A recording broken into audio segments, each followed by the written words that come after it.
आर्या एक छोटे से गांव में पैदा हुई थी, जहां लड़कियों के लिए सपने देखना भी किसी गुनाह से कम नहीं माना जाता था।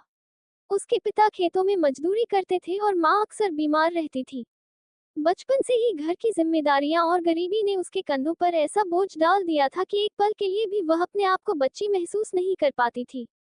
हर सुबह 5 किलोमीटर पैदल चलकर स्कूल जाना, लौटकर घर के काम करना, माँ की देखभाल और फिर पढ़ाई। उसका दिन ऐसे गुजरता जैसे कोई बिना आराम का संघर्षमय सफर हो।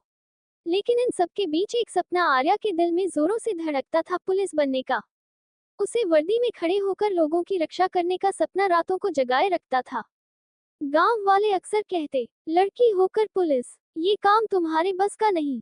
लेकिन आर्या जानती थी, जो लोग खुद सपने नहीं देखते, उन्हें दूसरों के सपने हमेशा असंभव लगते हैं। धीरे धीरे समय बीतता गया। माँ की बीमारी बढ़ने लगी। दवा के पैसे, घर खर्च और पढ़ाई, तीनों को संभालना किसी पहाड़ को उठाने जैसा था। आर्या ने हिम्मत नहीं हारी। उसने ट्यूशन पढ़ाना शुरू किया। दिन में पढ़ाई, शाम को बच्चों को पढ़ाना और रात को माँ की सेवा। वह खुद को भूलकर सबके लिए जी रही थी। आखिर वह दिन आया जब उसने पुलिस की भर्ती परीक्षा दी। पर रिजल्ट देखने पर उसका दिल बैठ गया। वह फेल हो गई थी। उस रात वह बहुत रोई। उसे लगा जैसे उसके सारे सपने उसी कागज के साथ बिखर गए हों। लेकिन अगली सुबह उसने खुद को आईने में देखा और कहा, हारने का हक मुझे नहीं है। उसने फिर तैयारी शुरू की।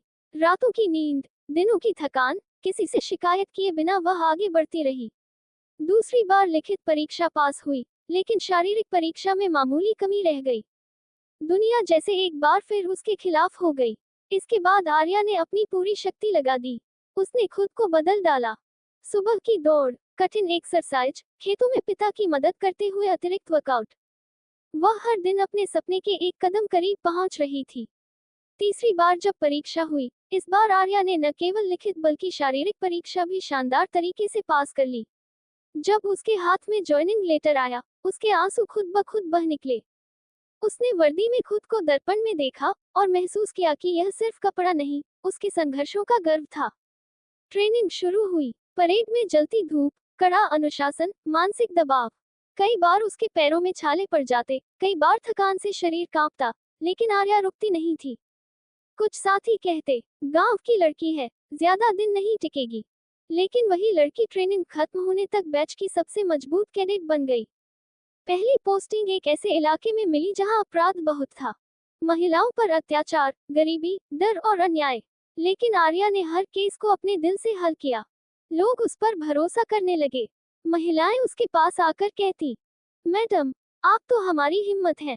एक दिन एक लड़की के लापता होने का बड़ा मामला आया। आर्या ने 48 घंटे बिना सोए काम किया। कई जगहों पर छापे, कई संदिग्धों से पूछताछ। आखिर उसने उस बच्ची को ढूंढ निकाला और सुरक्षित उसके परिवार के पास पहुंचाया। उस दिन पूरे जिले ने पहली बार आर्या नाम को गर्व से सुना। जब वह छुट्टी में वर्दी पहनकर घर लौटी और मां के सामने खड़ी हुई, मां ने उसकी ओर देखकर कहा, तूने न सिर्फ मेरा, बल्कि हर उस लड़की का सपना पूरा किया है जिसे समाज ने रोका था। मां की आंखों में चमक और गर्व देखकर आर्या समझ गई कि उसकी सारी मेहनत, सारे दुख, सारी रातें आज सार्थक हो गई हैं। समय के साथ लोग उसे आयरन लेडी कहने लगे, लेकिन आर्या हमेशा मुस्कुरा कर कहती, मैं लोहे से नहीं, अपने दर्द और सपनों से बनी हूँ। आज वह हजारों लड़कियों के लिए प्रेरणा बन चुकी है। लड़कियां उससे मिलकर कहती हैं, मैडम, हम भी पुलिस बनना चाहती हैं। और वह हमेशा जवाब देती है, दुख मंजिल से दूर नहीं करते, बस आपको थोड़ा मजबूत बनाते हैं। जो हार नहीं मानता, वो जरूर जीतता है। योजक